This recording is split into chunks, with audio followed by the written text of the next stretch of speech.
बिस्मिल्लाहिर्रहमानिर्रहीम। अस्सलाम वालेकुम। कैसे हैं आप सब? आई होप आप सब ठीक होंगे।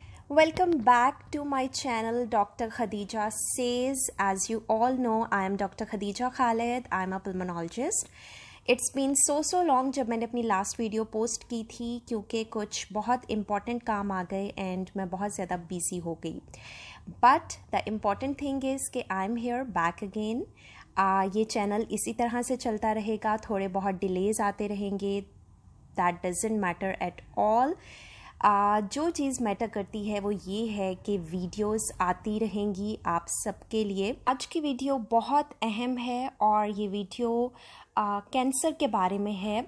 जब भी हम कैंसर का लफ्ज़ सुनते हैं तो हम बहुत ज़्यादा डर जाते हैं और यूजुअली हमारा यही रिएक्शन आता है कि पता नहीं मेरे पास या मेरे प्यारे के पास कितना वक्त बाकी है।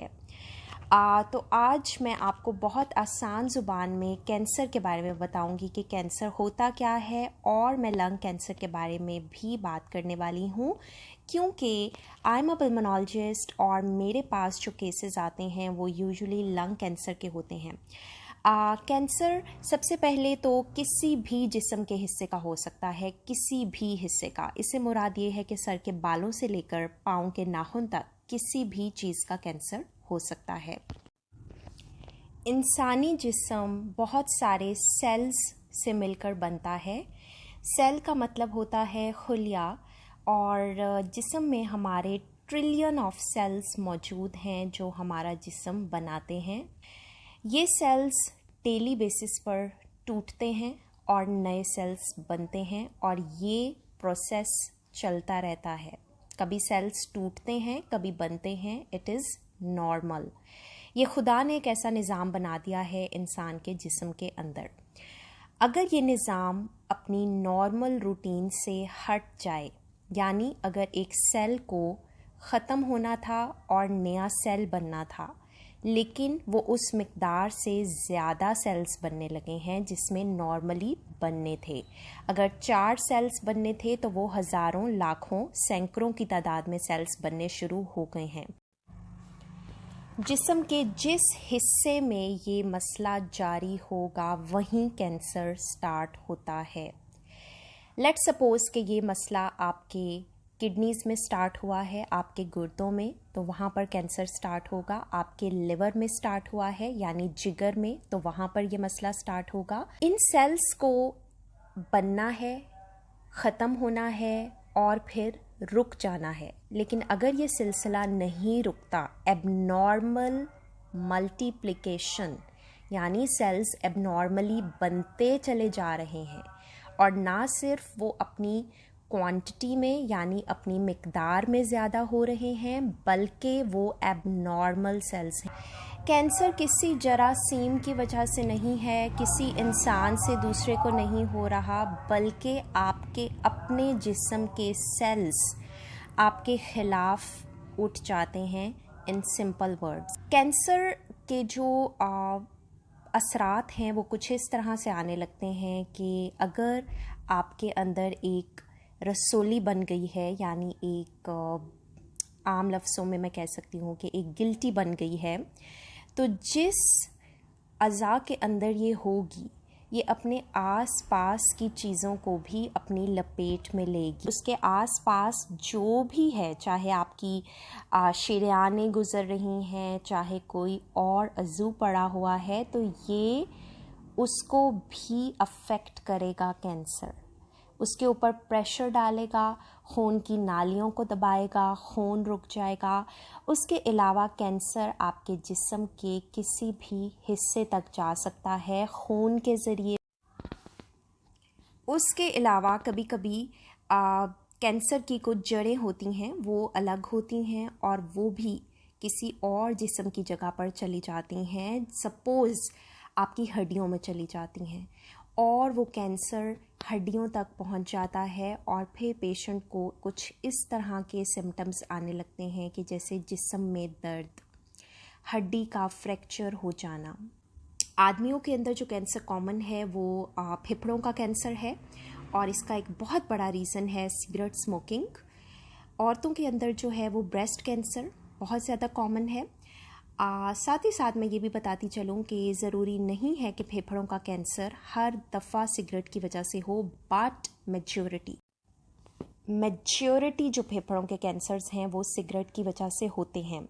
कुछ ऐसे कैंसर्स भी हैं फेफड़ों के जो कि आपके नॉन स्मोकर्स के अंदर भी होते हैं या औरतों के अंदर भी होते हैं। अब मैं थोड़ी सी बात करूँगी फेफड़ों के कैंसर के बारे में। अगर आपको या आपके किसी प्यारे को ये सिम्टम्स आते हैं तो आपने फ़ौरन अपने डॉक्टर से रब्ता करना है, इसमें देर नहीं करनी है। इट कैन बी डेंजरस, ये ख़तरनाक हो सकता है। और इसकी इलामात में आपको खांसी हो सकती है जो कि 3 हफ्ते से ज़ायद हो और दवाइयों से ठीक ना हो रही हो। वज़न के अंदर कमी जबकि और कोई मसला ना हो, मरीज़ की ग़िज़ा भी ठीक हो लेकिन वज़न का बहुत ज़्यादा घट जाना, रात में सोते हुए पसीने आना, कभी कभी हल्का हल्का बुखार या नमूनिया की तरह भी ये प्रेजेंट करता है, बार बार मरीज़ को नमूनिया हो जाना। उसके अलावा छाती में दर्द, फेफड़ों में पानी का पड़ जाना और सुर्ख रंग का पानी, खांसी में खून आना, उसके अलावा आवाज़ का बदल जाना, आवाज़ भारी हो जाना। उसके अलावा अगर आपको कभी भी कोई गिल्टी महसूस हो अपने जिस्म के किसी भी हिस्से में, प्लीज़ उसको ज़रूर चेक करवाएं। ज़रूरी नहीं है कि वो कैंसर हो, लेकिन most of the times it is and we have to rule out. इन इलामात के बाद आपके डॉक्टर डिसाइड करेंगे कि कौन से टेस्ट होने की ज़रूरत है, जिसके अंदर मुख्तलिफ़ टेस्ट हैं। मैं अभी लंग कैंसर की बात कर रही हूँ, तो एक्सरेज़ हैं, उसके अलावा सीटी स्कैन है, कैमरे के ज़रिए अंदर से फेफड़े को देखने वाला टेस्ट है जिसे हम ब्रोंकोस्कोपी कहते हैं, और फिर बायोप्सी जिसमें हम फेफड़े का उस जगह से एक छोटा सा टुकड़ा लेते हैं जहाँ पर हमें शक है कैंसर का, और हम उसको लैब में भिजवा देते हैं टेस्ट होने के लिए, और उसके अंदर सेल्स देखे जाते हैं और कैंसर की तशख़ीस की जाती है। यूजुअली जब हम कैंसर का इलाज करने लगते हैं तो हम उसकी स्टेजिंग करते हैं। बहुत आम अल्फाज में स्टेज 1 से मुराद ये है कि कैंसर अभी उसी ऑर्गन के अंदर मौजूद है। स्टेज 2 से मुराद ये है कि वो अपने ऑर्गन से हटकर थोड़ा आसपास निकल गया है। स्टेज 3 के वो ज़्यादा फैल गया है इर्द गिर्द, और स्टेज 4 के वो पूरे जिस्म में फैल चुका है, और वहाँ पर जो स्टेज 4 है वहाँ पर इलाज करना बहुत मुश्किल हो जाता है 3 और 4 में यूजुअली, क्योंकि कैंसर जिस्म में फैल चुका होता है। लेकिन सेहत देने वाली अल्लाह ताला की ज़ात है और इलाज के ज़रिए बहुत से मरीज़ ठीक भी हो जाते हैं, ख़ास तौर पर स्टेज 1 और 2 के मरीज़। तो कभी भी डिले ना करें सिम्टम्स में, डॉक्टर को ज़रूर दिखाएं। आपके डॉक्टर आपको बेहतर गाइड करेंगे कि कौन से टेस्ट करवाने हैं और कौन से नहीं। आपको इस हवाले से कोई भी सवाल पूछना हो, आप कमेंट सेक्शन में आकर पूछ सकते हैं, और अपना और अपने प्यारों का बहुत ज़्यादा ख्याल रखें। कोविड दोबारा से फैल रहा है क्योंकि हमने प्रिकॉशंस लेनी छोड़ दी हैं।